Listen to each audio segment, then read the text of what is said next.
Alright, hello my beautiful creative creatures. It's Megan. So today I am going to talk on Girl Defined. If you can see it on here. So we're going to talk on. I know it's been a little bit since I talked on that, but I forget which one it is. It's not Bethany. I think it's Kristen. I'm not sure. So she's going to talk to an ex Victoria's Secret model on pursuing biblical womanhood, and I have lots to say already. So let's get started.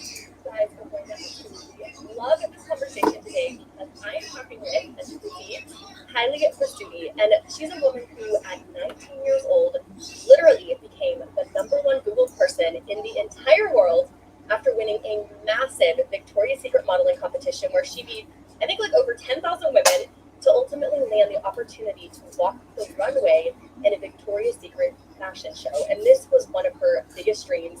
It became her reality. You're going to hear from her in just a minute. But as you'll hear in her story, the glitz and glam, it didn't really last as Kylie really started experiencing the brokenness, the emptiness, just the darkness and corruption of the modeling industry. And as a Christian, her story is just amazing as she felt constantly pressured to compromise. And so to the shock of everybody, she made the incredibly courageous choice to walk away from everything. And after leaving, she later tweeted something that really started circulating. I remember seeing this. She said, "I quit being a VS model to become a Proverbs 31 wife." Whoa. Kylie, welcome to the Girl Defined Show. All I hear that. Not that there is misogyny and involved with aspects to modeling, but the fact that she's like, well, I'm gonna pursue this biblical womanhood, which like in our reality, anytime the church involves being a biblical woman, it basically means shut up and sit down and I don't want to see you. So at least from my standpoint, and like, especially in church, like when girls wear a tank top, they get criticized for wearing a tank top. How does that make any sense? You sexualize women in church, yet the guys are okay wearing baggy pants and acting wrong. I just don't get it. Thanks for having me. I'm so glad to be here to share my story. I am so excited. I know. I hope everybody, after hearing that intro, is like, I am sticking around till the very end because your testimony, your story, your journey, it is such an incredible picture of someone who walked in a place where most of us will never walk, but choosing to honor the Lord in the end and walking away from what the world would say is everything. Like you were at the top. Why in the world would you ever walk away from the top, right? I mean, that's what we're told. Like, if you have it all, it's all you need. But for you, that wasn't the case. And so I want to ask you a little bit later about your book, but you did come out with a book, I'm No Angel, and the subtitle is From Victoria's Secret Model to Role Model.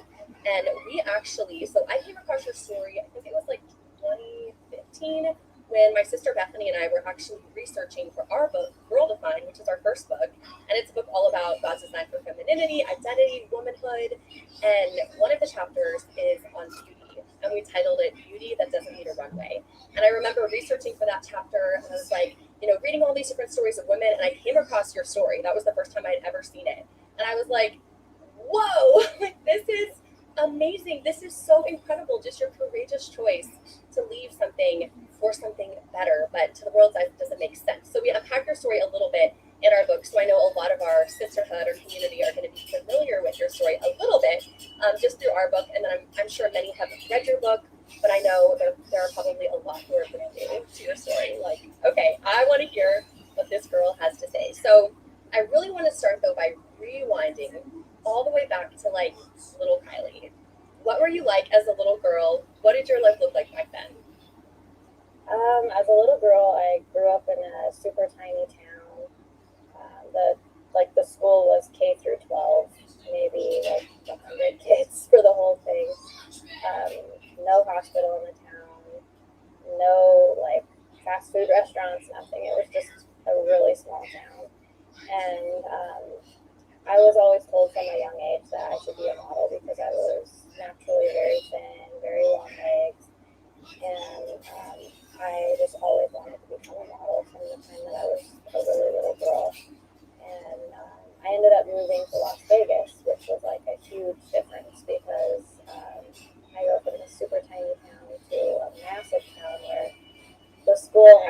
thousands of kids, which is more kids than my entire town that I came from. Oh, wow.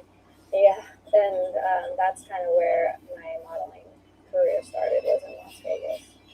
Okay, and how old were you at this point? When I moved to Vegas, I was 8, almost 9, and then I signed with an agency a couple years after living there. Okay, so tell me over the next, I don't know, your teen years, what did that look like? Did you start modeling? When did you actually get into modeling officially? So I started modeling in Las Vegas when I was in junior high, and then from there I actually got sent out of the country to model in Thailand and Japan, and then when I was 16 they sent me to New York to move there and model full time. Wow, and you were 16, you moved all the way to New York by yourself, with family? What did that look like? Yeah, by myself. That's a big deal. Did you feel like that was a big deal at this time? At the time, I just felt really excited. I grew up watching America's Next Top Model, and I saw that all these models, have to travel and go places, and so I knew that that's kind of what I needed to do if I wanted to make it in this career, is go from a young age. Obviously, models start out pretty young, and so it was just kind of exciting for me. But when I got there, it was definitely a lot scarier, and to see the things that went on in the modeling world was definitely a shock. Yeah, and what kind of things? Take us behind the scenes a little bit. And what was shocking about it? So there were so many different things that happened when I first got to New York. I lived in a model's apartment, so there were like a few different models from the agency who were kind of crammed into this small space, and the girls were like 14, 15, 16, 17 years old, and different club promoters would come to the model's apartment, driving a limousine and pick up models and take them to nightclubs. And the models would be given free food and alcohol. So these are, underage girls, like 15-year-olds, who are given alcohol to party with all the people at the nightclub, because the nightclub would say, we have models here, and like use that as a draw for people to, come to their nightclubs. And so these girls were getting. That part I'm not really happy about, because I feel in that instance, considering they're underage, I feel in that way women have the chance to be taken advantage of in a majorly dangerous way. That's scary. I could not even imagine doing that, especially because I have 2 daughters. So I would not be able to do that.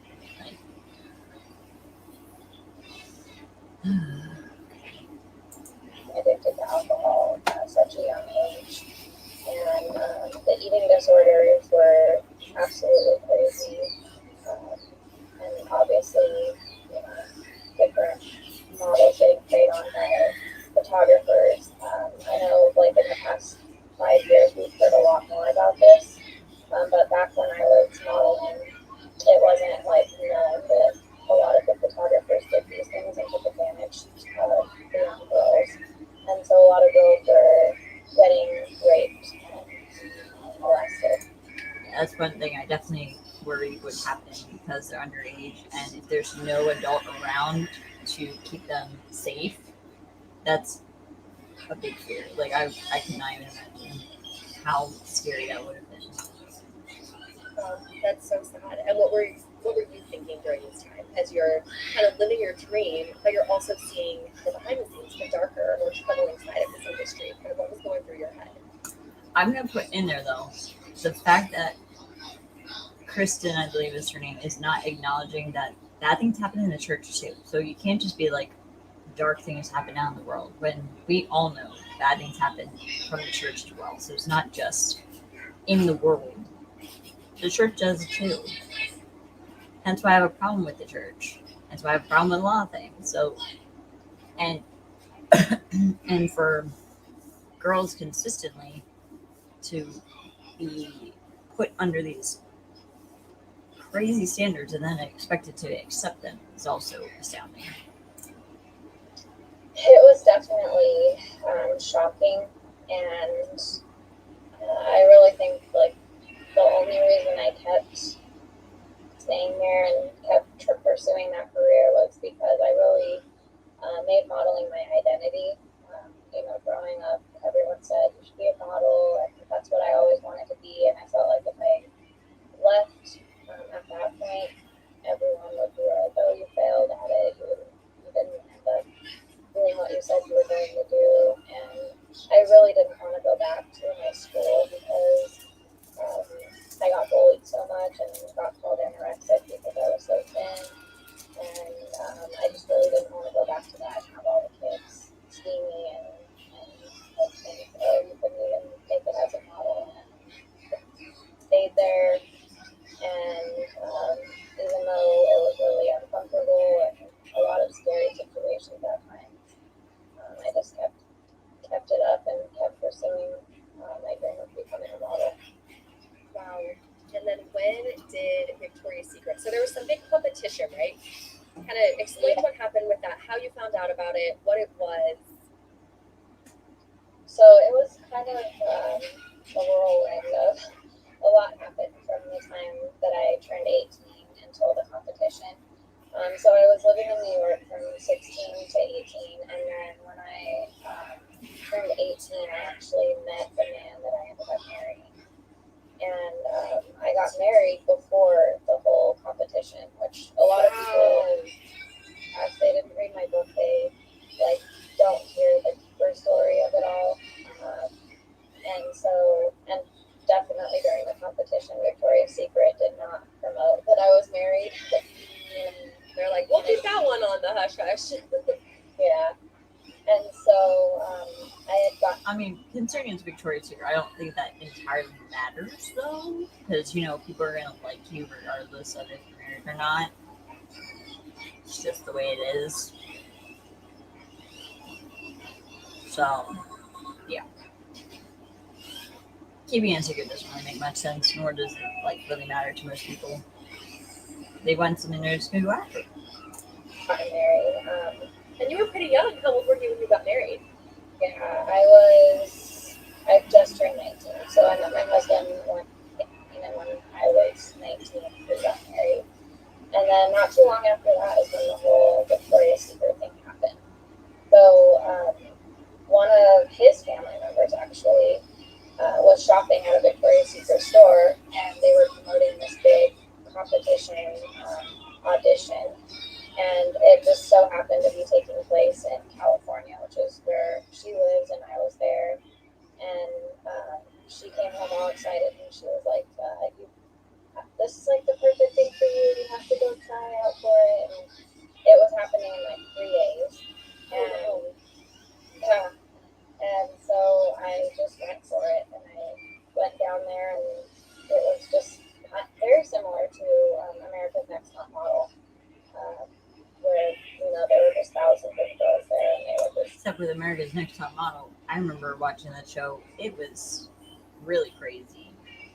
I saw a recent video. I forget who it was. They were talking about America's Next Top Model, and I was like, "Oh my gosh, that show was bonkers." Watching their runway walks and saying nope or yes, and I got a yes, so it ended up getting narrowed down to a handful of girls, and then we had to walk on a runway in front of all the owners of Victoria's Secret. And then this was happening in like different major cities, so New York, Chicago, Los Angeles, and then also online videos from around the world. And so they narrowed it in girls out of like over 10,000 who auditioned. And I got a call that I was one of those 10, so I was getting flown back to New York to go through the whole process of America basically voting on who would be the next runway people. Wow, what were you thinking at that point when you heard that you were one of the 10? It was really surreal. I remember being in line at a Starbucks with my mom when I got the call, and I just really couldn't believe it. It was what I had dreamed of my whole modeling career, was to become a Victoria's Secret model, because that's like the top of the industry is Victoria's Secret. once you get to Victoria's Secret, you're like pretty much considered a supermodel, and you start getting a lot of contracts from there. And obviously, like everyone knows about Heidi Klum and how she's just like doing all sorts of TV shows now and stuff. It's really just the pinnacle of any model's career. And so when I was told that I was one of the 10, I really just couldn't believe it. And what is your husband thinking, one? And two, where was your faith in all of this? Were you a believer at this point? Were you searching? What was going on behind the scenes? So my husband, it was kind of like a shock for him because he didn't even know who Heidi Klum was when I met him. Which is I guess to be fair, I'm pretty sure a lot of guys don't, unless they're obsessed with supermodels. So I don't know. A lot of guys I know probably don't even know who she is. Maybe, I don't know. But that's a good thing. yeah, it's a bit but like crazy to me because I was like, everybody knows who Heidi Klum is. So yeah, we actually saw her at an airport one time, like a year prior to this, and he was like, "Who is that? There's like a bunch of paparazzi around this lady over here." She was like in line at a Starbucks, and there were people taking pictures of her, and I was like, "That's Heidi Klum. You don't know who that is?" I was like thinking out inside, and because obviously at that time I had looked up to her in the modeling world. And so he was just really new to all this. It was all kind of a shock for him. And so he didn't have any idea of what was going to happen. That his wife was going to be like paraded around in lingerie. So that was all a shock for him. And I was a Christian at that time. I actually got saved when I was 15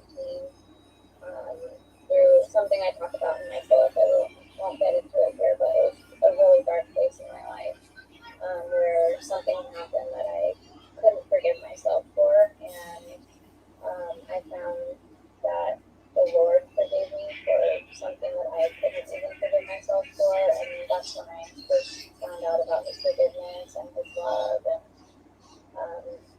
And I became a believer and got baptized. And but I was, such a new Christian. 15, moved to New York at 16, and so just being a new believer in that environment, I was still so focused on myself and focused on my dreams and my goals, and just such a different mindset. Like I had so many people tell me, God wouldn't have given you those long legs if he didn't want you to be a supermodel and go use them. Yeah.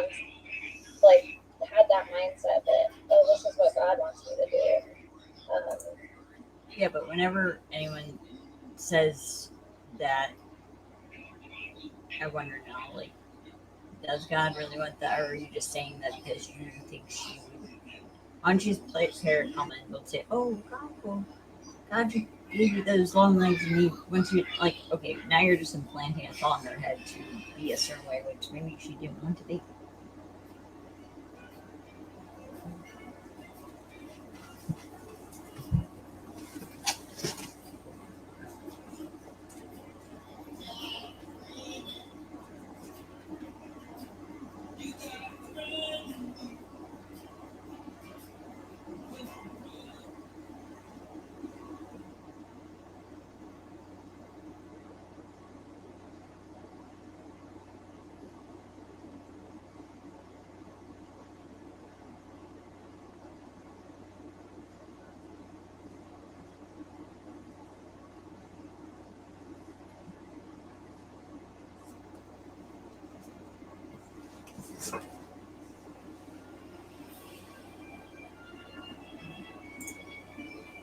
There's nothing wrong with doing it because it's for my career, and obviously he's changed my heart completely since that time. But at that time, I was just so focused on the fame and the attention and making it to the top of my career. So take us to the place where you made the final 10 and you're in New York. What happened next? Kind of walk us through the behind the scenes of that process. So it was kind of similar to when I first moved to New York at 16. We went and we were in an apartment. Obviously, the apartment was way nicer than when I moved there at 16. At 16, it was like a tiny little space with cockroaches. Yeah. And for the Victoria's Secret competition, they had us in a really beautiful apartment that wasn't grand. But there were a lot of us in there. But it was a really nice place in New York. And we immediately started doing different competitions, similar to America's Next Top Model. They had to compete, and that's what they had us do, was different challenges. There was like a workout challenge, photo shoot challenges, runway challenges, and then America would vote for who they thought did the best in each challenge, basically who they wanted to, and they narrowed it down. So was this being televised? Like, was this a show where people were watching you compete in all of these challenges and then they could actually cast a vote at the end? Yeah, so it was online. It was like an online show, kind of a new thing back then. Now there's so much more of that.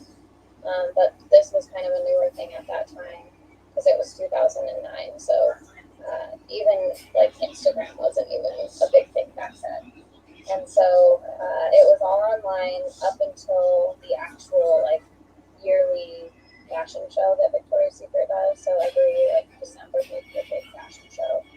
And during that fashion show, they showed like the kind of the whole story of the beginning of all of us coming to New York, and little snippets of each competition and America voting, and then like that night, basically America voted, and then the winner walked the runway. That's kind of how it went. And how did you find out? So at the like rehearsal, basically, of the runway show, it's recorded, like pre-recorded, so it's not a live show.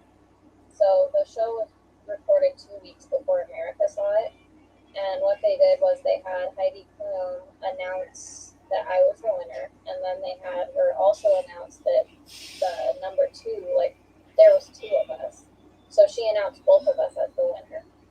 And then during the night of the fashion show, when America voted, they played whoever won. So as America voted, they were either going to play the other girl, who was named Jamie Lee, or they were going to play my video of me walking down the runway during the big runway show. So I out in a nightclub. I was there watching the runway show with all the other angels, with like Doutzen and Adriana, and like all the different angels who also walked in the runway show. And Jamie Lee and I were sitting at a table together, and basically we both found out then and there that I was the winner, and it showed my version of me winning and walking down the runway. What was going through your head in that moment? In that moment, I just couldn't believe it, like seeing myself up there during the runway show that I had watched so many times as a kid, and like dreaming of being up there, and to see me actually walking down it was really crazy. But it was also a really bad night for me. Like it was one of the most insecure nights in my life. That night when I was crowned the newest runway angel. Being in that nightclub and like being surrounded with all these models, it wasn't fulfilling like I thought it would be. And then, not to mention, my husband was with me, and like right after the runway show ended, it just turned into this big party where the models were dancing on tables and drinking and things that I definitely didn't do. And then they had a lot of music dancers come out, and that was very awkward for me. My husband just left. Like, he was like, I'm not going to be around this. So he just left, and it was just the beginning of the realization that none of this really fulfilled me and happy. It actually made me feel very insecure and unfulfilled. Kind of ironic, that it's happening all at the same time. Like what the world would say is the biggest moment in your life, and you're not feeling like it's that awesome. You're starting to feel that rustle, that tension. Oh, it's so crazy. So your husband left. He's like, I'm not gonna have any part of this. And what did the next few months, years? I mean, how long were you actually doing stuff with Victoria's Secret? And was the runway that you mentioned just now, was that the actual Victoria's Secret fashion show that you walked in? Or did that come later? No, that was the actual Okay. show that they do in December. So most people think that it was like all live and it all happened right then and there. And like they see my reaction when Heidi Klum says the newest runway angel is Kylie Vasuti, and they're like, oh, she's crying, she's so excited. But it was actually all like we had to do like pics of Heidi Klum, they're filming her and all the angels are all around and they're like announcing it. But it was the actual runway show. So what they do is they film 2 runway shows so that they could like cut, and use whatever scenes, whichever one is the best from each scene. And so it's like all the celebrities were there, in the front row, and my husband actually came and got to watch me walk down the runway with my dad. But it was like a big, huge party after runway show, and then 2 weeks later is when they televised it on national TV. Okay. So it's like live, but it's not. Yeah, I guess that's most of TV, right? It's very tricky. We feel like most of what you see isn't actually happening the way that they want you to think it's happening. Okay, so you are seeing this later, all this pre-recorded stuff. You find out you're the winner, and then what did it look like after that for you? I became very insecure. So I thought, growing up getting called anorexic, I was never very confident in myself. Being a small person as well, being told I'm small, which I've told many people to not make jokes about my weight because it is a topic that I don't like to talk on, because I would never talk and tell someone else who's bigger than me and say that they're fat. Like that's not in my vocabulary. I would never do that. It's not something I would ever want to do for people, because regardless if you're skinny, it's still shaming someone for being skinny. And it's not like I want to be skinny in this way. I would love to have a more curvy body, because for me, I would feel more comfortable if I was able to get a curvier body. And to have people point out your weight is such a topic that should not be even mentioned, ever. Just don't. Unless someone's bringing it up for their own health, don't talk about it. Don't bring it up. Don't bring it up. And I hate that so much, because for me, I would not, and still do not, like people making jokes or commenting on my weight as if it's something that they should have the right to talk about. It's not a topic of discussion. It's not up for discussion. I can't help that my genetics don't let me gain weight the way I like it, like I would like to. If I was able to change it, I would. And that's just detrimental. Don't mention comments like that to someone small, because then it just makes it worse. Just speaking from experience. It's just my opinion. I always felt insecure. I felt like I needed to gain weight. Then I moved to New York and I had to lose weight because they said I was a fat pig and I wasn't thin enough to there. And so those comments aren't even needed. No, sir. That made me, feel more insecure. And so I always thought, these Victoria's Secret models, they look so confident, they look so happy, they're always blowing kisses, and the world looks at them as these women are the most beautiful women, and really they're very like insecure. Being at the top just made me more insecure with who I was. Um, and a big reason for it was that at the runway show, when all the models got there, Alessandra, Rosa, Heidi Klum, all of the models. So we all got there in the morning time. The recording didn't happen until hours and hours later. It was a full day of just turning these models into what you see when you watch the runway show. With the hair, the makeup, the airbrushing away any scars or imperfections on our bodies. Just tons and tons of fake hair, like long tables of fake hair that they put on the models, and padding for the bras, just all sorts of fake things that went into the end result that the world sees and that little girls are looking up to. Little girls are looking at these models thinking that that's just how they look, but it's so many. It's how they rolled out of bed looking like that, right? Yeah. So many hours go into getting that image, and so after the world seeing me like that, I really felt like I had to maintain that image. Sure, I didn't feel comfortable just in my own skin. Like I felt like I always had to have a spray tan. I always had to have my hair extensions. I always had to have my body in the perfect shape. All of these pressures kind of just came at me, and I didn't feel good about myself. And it actually got so much worse when I had my younger cousin, um, who was really young at the time, and she told me that she wanted to stop eating her food so that she could be beautiful like me. And it broke my heart. And God started using things like that to show me that she's not the only girl feeling this way. There's thousands of little girls who look up to these models, who look up to me, who are thinking. It doesn't help that the world tells women, regardless of what they look like, that they're never good enough most times.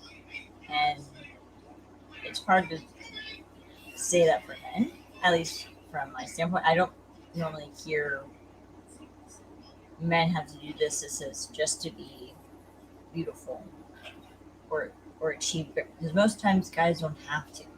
If they want to, okay, but they're not like looked at as like less than because of it. But maybe I'm wrong. You can let me know. The same thing, that they need to look a certain way. They have to have a certain body type. They have to have a certain color of skin. That bronzed skin that Victoria's Secret promotes. And he really just used that to start showing me that I was not being the type of role model, type of woman that he called me. Started with a conversation with your younger cousin. It's amazing what God will use to kind of get us to think differently about something. But I'm glad you brought up a little bit of the behind the scenes of what really goes on to prepare and to get the image like you described. Because I know I felt this. You walk by a Victoria's Secret store and the posters are as big as the entire wall, of these women in lingerie, and they look perfect. I mean, flawless. And you just think, oh, that's just how they look. They wake up looking like that. And in my mind, I remember many times just thinking, wow, that is the image of beauty. Like, that is what beauty is. And I'm nowhere close to that. So I'm not beautiful. I'm ugly. I need to do everything I can to try to look like that, to try to live up to that image. So I think you sharing the truth about what really goes on behind the scenes, that this isn't something, these women don't just wake up looking like this, but they spend hours and hours doing all of the things that you mentioned, the fake hair, all the makeup, the spray tans, covering any blemishes, any flaws, any ounce of humanity, what real humans have on their bodies, covering all that up to create this perfect image and then putting it out there to say, this is what beauty is. And so I just appreciate you sharing that, because I think it is easy to buy into the lies because they just look so perfect. And it's helpful to get a peek behind the scenes to realize, oh, that's not actually reality, what we're seeing in these pictures. Yeah, it's be at all. And I mean, all of those things go on the day of the show, but there's also so much that these models do, you know, the weeks and months leading up to the show as well. I had one of the biggest runway angels tell me that for 2 weeks before the show, she basically starved herself. Like, she didn't eat hardly anything to get down to the weight that they wanted her to be. And like a lot of these models, they're like, "What are you gonna do after the show?" They're like, "I'm gonna go eat a cheeseburger," because they hadn't eaten. And I also hate the fact that, like, with this type of modeling, it's very toxic diet culture. It promotes a lot of unhealthy eating habits and the use of your food. And I just can't under. I just wouldn't be able to handle that. Like, no, I don't want to feel guilty for wanting something I want to eat because I like cheeseburgers too. So to give that up in some way would not be fun, and it should not be uh, made to feel. You should be made to feel bad for wanting to have something that your body needs, obviously, because after a while they start to need more. When especially their age, they need to be at least a certain weight so they don't like fall over and faint and stuff. To get ready for, and that's just not healthy. It's not something that anybody should be doing. But that's the reality of the industry. You know, there's so many eating disorders that are going on in the industry.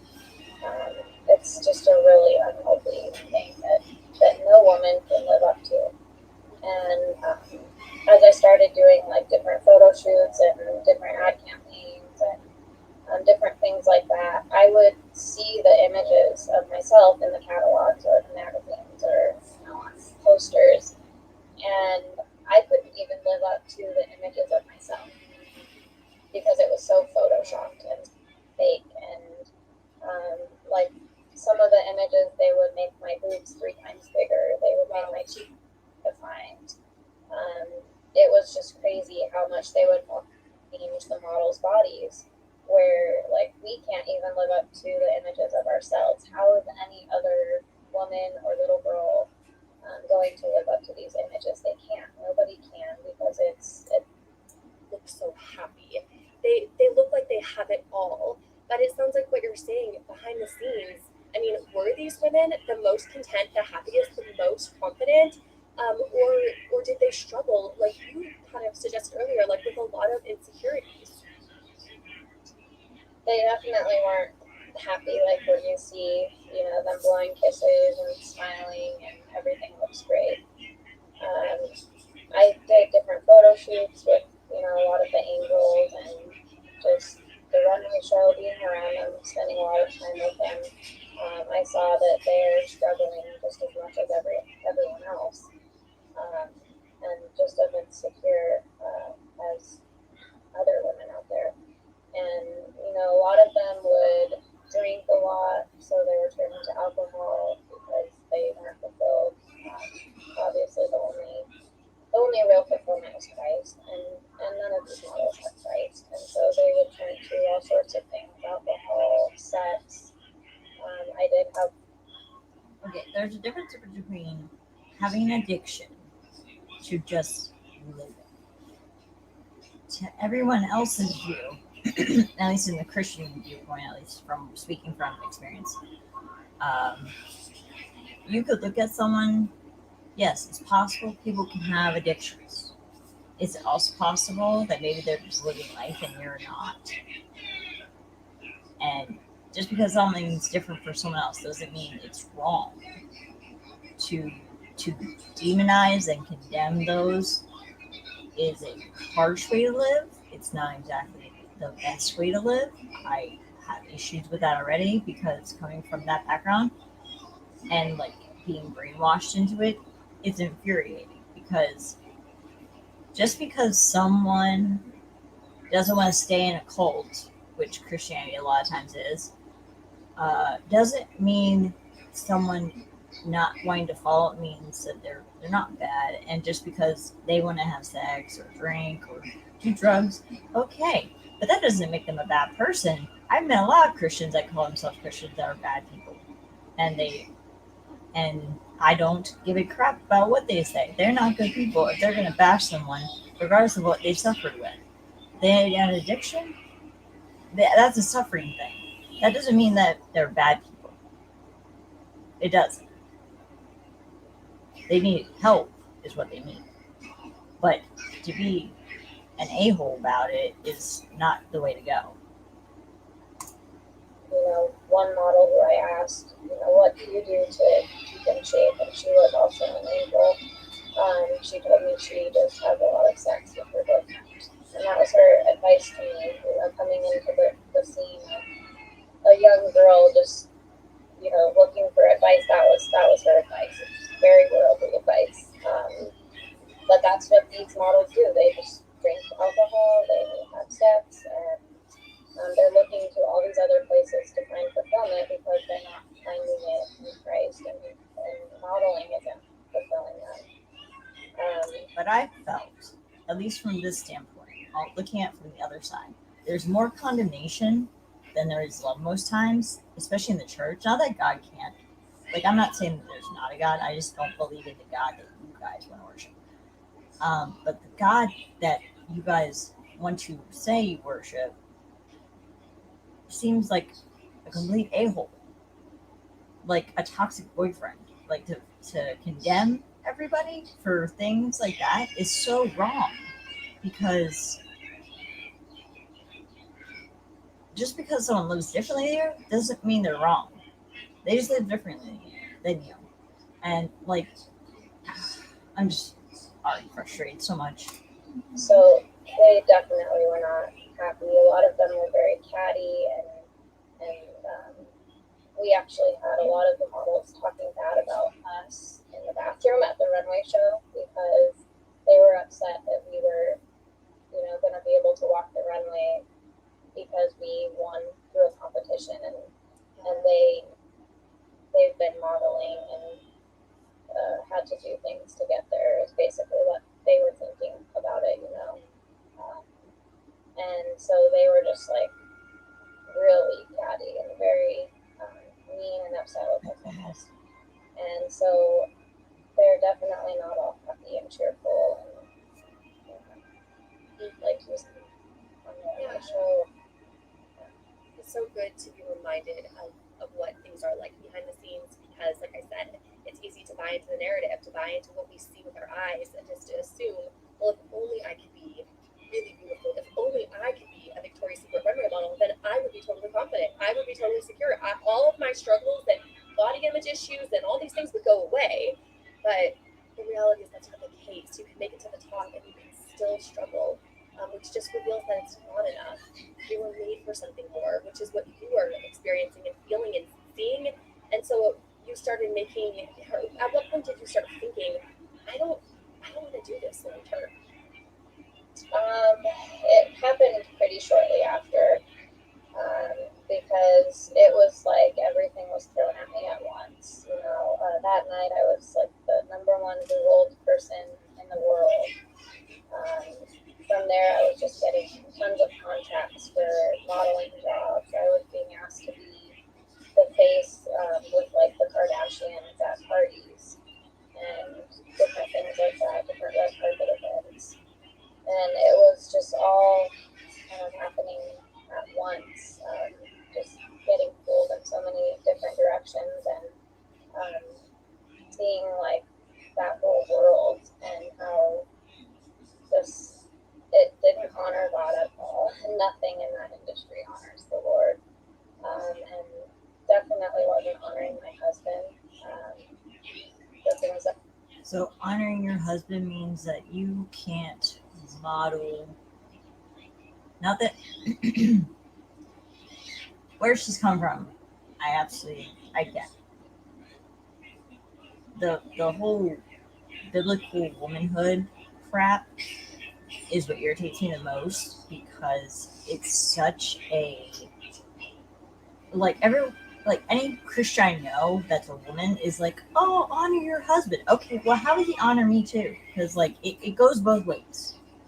I don't give a crap about the whole umbrella of honor your husband first because he's the head. No, he's not. No one should be the head.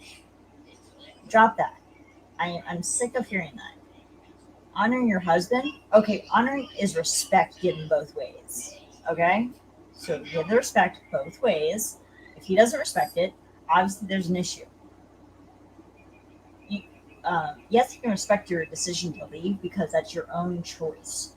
But if he has an issue with it, with you doing something because you love it, that sounds controlling to me. And honoring, I feel every man in the church who gets honored is just basically getting the excuse to be a narcissist. Don't know why, but apparently that's what they do. They like to breed narcissists. That I was doing, modeling in lingerie, flirting with other guys. You see the Victoria's Secret Aprils, and they're always very flirty, and that's pretty much what Victoria's Secret wants from these models. They want them to be flirty, and I remember being backstage, and they had like guys that paid money to get to come backstage and meet the models and kind of hang out with us in our robes during the runway show, and they wanted the models to take pictures with them, drink alcohol with them. Underage models drinking alcohol before we even walked on the runway. Absolutely, don't agree with that part either. Like I said again, underage, no. It shouldn't even be a thing. That should not be allowed. That's terrible. And all of this, it was just like the Lord really started convicting me of all of these things, that's not the way that He called me to live. That's not the way that He saw me as a wife and possibly a future mother. And so I really started getting convicted that, the things that I was doing was breaking my husband's heart. Seeing me in lingerie for other men to see and the whole world to see, and then especially me trying to get attention from other men. That was something that was a big struggle for me because I always got attention from other men.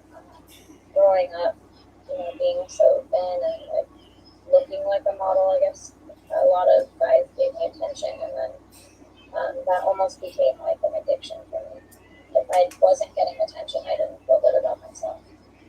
And so I was always seeking that out. And even when I got married, I didn't just want my husband's attention. I was still wanting other people. And I think that's a basic human desire. It's obviously not in some way that is going to be harmful to your marriage. So that I get. But we all crave attention somewhere. And even if it's just a compliment, you can accept a compliment. If someone obviously pressured you to do more, then that's a totally different area. But a compliment is just a compliment. So don't read too far into it. You can say, okay, thanks, appreciate that. But no.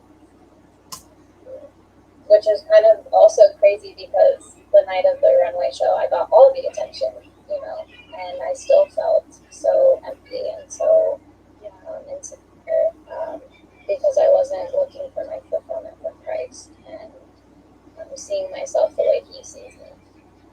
So yeah, the God you guys praise so much is big into the patriarchal aspect because you guys also condemn women for how they dress and then also praise them at the same time. Make it make sense. I'm a little lost. When did you decide to leave? So it was actually during a photo shoot for SHM magazine, which I don't know if you've heard of it, but it stands for Him magazine, and so it's a men's magazine. And I was shooting. Okay, so basically a Playboy. For the cover of it, and Kim Kardashian was on the cover the month before me, and so this was a big deal. It was a big magazine, and so I was shooting for that, and the photographer, it was already lingerie, so I was already in a bra and underwear, but he wanted me to take more off.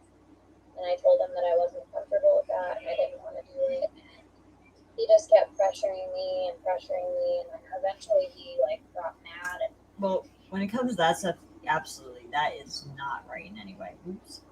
For anyone to do that, because that's not fair. That's not right. walked out of the room and like yelled, "What are you even here for? You're not going to do your job. And you're a model. This is what you're paid to do." And I was just like, he's right. Why am I here? Like, because I don't want to dishonor my husband this way. I don't want to dishonor God this way. Um, he's right. I don't know what I'm doing here. And so that night, I remember just going back to my husband and just in tears, like asking him to forgive me for how I've just been disrespectful and not honoring our marriage. And I just prayed to God. I just asked him, to really just show me, like, I won this thing. Yeah. Do you notice how she took all the blame, especially for someone pushing her to do something? Regardless of if she's a model, if she doesn't want to do a certain type of modeling, doesn't mean she should have to. And again, Victoria's Secret is lingerie, so that aspect. Oh well. I'm trying to figure out the best way of wording it. It's just I don't know how to word it. But the main thing is like she took on all that shame. Like I said, they condemn the same women that they also want to be with in the Christian sphere. And that's my issue because cis hetero men still are going to go after regardless. So, and to take the blame and say I was honoring, okay, but the person who was pressuring you wasn't being honoring either. So it's not all on you. That's all I'm saying. I'm booking all these jobs, but I'm feeling this struggle in my heart with, not wanting to do these things. And so I just called out to him, and he really just convicted my heart and showed me that he had a much better path for me, and it wasn't in the modeling world. So you made the choice to leave everything. Like, Yeah. what was once your biggest dream was to become a Victoria's Secret model. You were willing to turn your back on everything. I was, and the awesome thing is that when I finally made the decision and I knew that I wasn't going to model lingerie anymore, I knew that I wasn't going to be, in this whole industry, I had peace, peace that I hadn't had before. It was something that could only come from God. There wasn't regret or, oh, I miss doing this. I miss, the lavish trips to St. Bart's doing photo shoots. There wasn't any of that. I just had complete peace about it. Wow, that's so the Lord. Like when He directs, even if it's something really hard and we obey, then He just gives us so much peace on the other side. But I'm sure people looking on thought you were crazy. I mean, how did the world, how did Victoria's Secret, some of your friends in that industry, how did they respond to your decision? Definitely I got a lot of backlash for my decision. A lot of the models felt like I was judging them, for my vision, and so a lot of them didn't want to stay friends. Which that I feel should be a big sign for most Christians. If they feel that you're judging them, you're probably judging them. Just gonna put that out there. If you feel like you're being judgmental, you're probably being judgmental. And everyone has every right to not want to be around you. Sorry, not sorry for that. With me, Victoria's Secret definitely wasn't happy, especially about my book, and they tried to sue me for some of the things I talk about in my book because I was shedding light on a lot of things that happened. And now, actually, a lot has come out. In the past, 4 to 5 years, a lot has about Victoria's Secret and the things that, and a lot of models actually have left Victoria's Secret, and so it's kind of been neat to see that I'm not the only one who has spoken out. And but at that time, they definitely not happy. Trying to sue me, and a lot of the news stations wanted to have me on to share because they had never heard of somebody leaving such a lucrative career for their faith. And so I had a lot of different people have me come on and share my story of why I left, and it ended up being a really publicized thing. When I made my decision, I didn't really make any announcements other than that tweet that you had talked about wanting to be a Proverbs 31 wife and woman, and that was kind of the thing that people were like, wait, she left the industry, and it became Wow. Was that tweet what kind of got the ball rolling with everyone talking about it? It seemed like it did, because before that I just kind of slowly was just transitioning out and turning down jobs, and I told my agency in the beginning, I just told them I'm not taking jobs that have lingerie or swim or any of, and then eventually it was like, I can't even be in the industry modeling normal clothes because it's still all about selling sex, all sexualized. It's all, they just Photoshop it all. It's all about being in a. My biggest issue, not even the sex part, it's the fact that the Photoshop aspect. I play around with filters, but I don't put filters on, maybe a nice one, maybe now and then in my videos, but not very often do I put a filter on it. I rarely wear makeup. I would be more interested in magazines not photoshopping stuff. That's what I care about.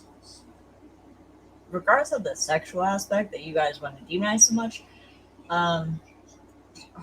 just letting you know, sex industry has been around forever. So, yeah. And didn't Hillsong's pastor Carl Lentz have a mistress? So why are you going to an area of a cult that's okay with praising people for also doing the same thing? You guys are like, oh, it's sex. Oh my gosh. I don't get it. I don't get it. Like I said, the Photoshop aspect, I would be more irritated with, not the sex aspect to it. Provocative positions, with your body. And so eventually I just couldn't be in the industry at all. In your book, well, you mentioned this earlier about your cousin and that being a turning point. So now you're out, right? You're out of the industry. And what did that look like for you when you were out? Did you still have that sense of peace? Were you excited about moving forward? Were you uncertain about the future? What were you feeling? I was really excited. I had that awesome peace, and really my marriage was just so much better because God really used all of this, getting all that attention and fame, to show me that I was sinning against my husband by seeking out the attention from other men. And I was able to ask, my husband for forgiveness, ask God for forgiveness. And she acts like she had an affair. Is that what you guys are like? I feel like the moment someone's like, I felt bad that men were giving me attention. Okay. Did you repay the attention back in some way? Because if you didn't, why are you feeling bad about it? If you're just being nice, okay, why would you feel bad? Be like,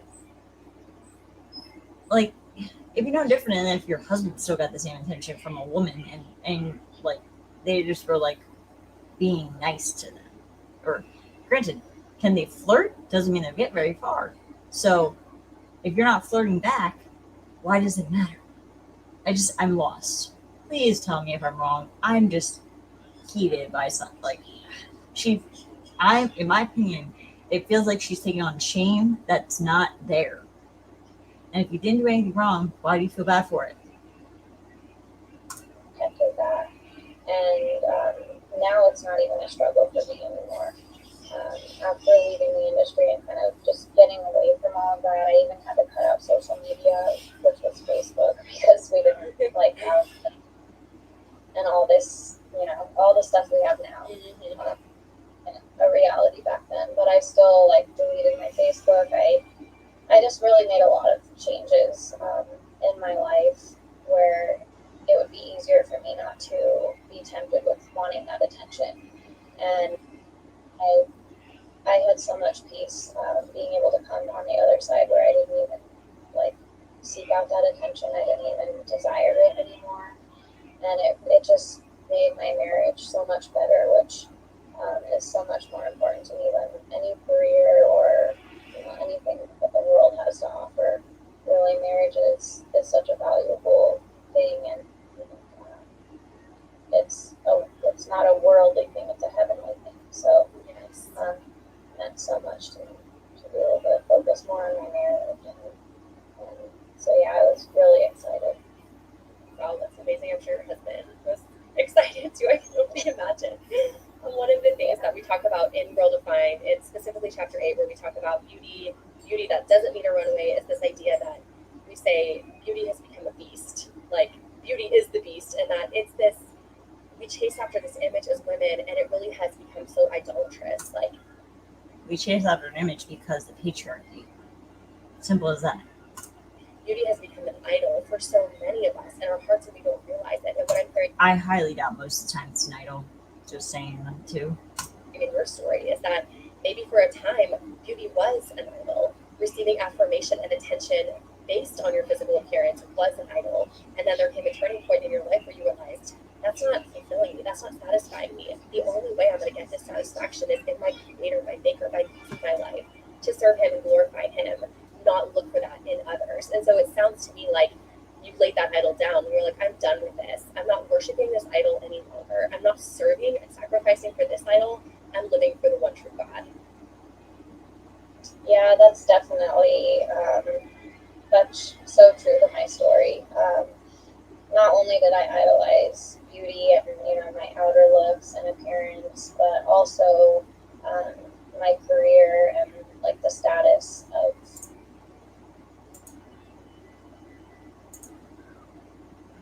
just that success. I idolized success in the modeling world a lot, and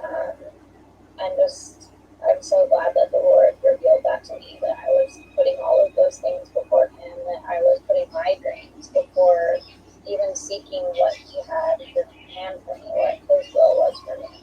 I was really hoping to live for my will, not His.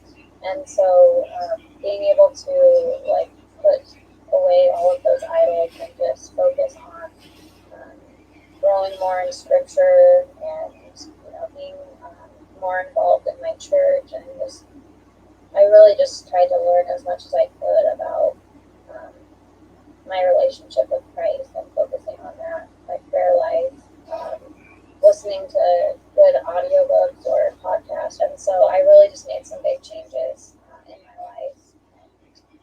And the biggest thing was just focusing on Christ fully versus myself, because I was so focused on myself and what my goals were and my dreams.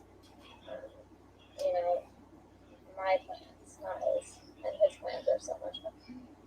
They're so much better. Sometimes so different than what we imagine. That's so much better. Uh-huh. So looking back now, I mean, has it been 12, 13 years? Yeah, so the runway show was the end of '09, and my book came out in 2014, I think, is when it was. I know the process of writing it took a while. Yeah.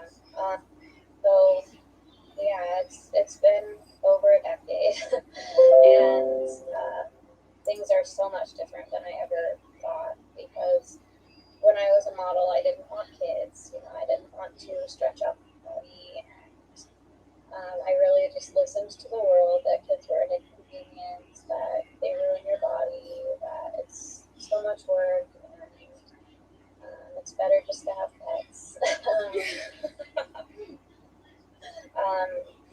And God really changed my heart, because I went from not wanting to have kids to now having a house full of kids, and even homeschooling the kids, and so it's just such a big difference. But I'm really just focusing on what I believe He's calling me to, versus seeking out my own desires or what's convenient for me or what's more comfortable for me. And I'm just so much more content. Definitely more content with who I am, as far as beauty goes or my looks, my body. Even though this is the biggest I've ever been in my life, and like I'm content with it. I'm happy because I really just see myself the way He sees me, which is for my heart, not my outward appearance. Christ focuses on what's in our hearts and attributes of our hearts, and I just feel like the more I focus on being loving and kind and gracious, focusing on scripture, the more content that I am. What do you want younger women to know about true beauty? What would you say are some of the most important things? True beauty lies within.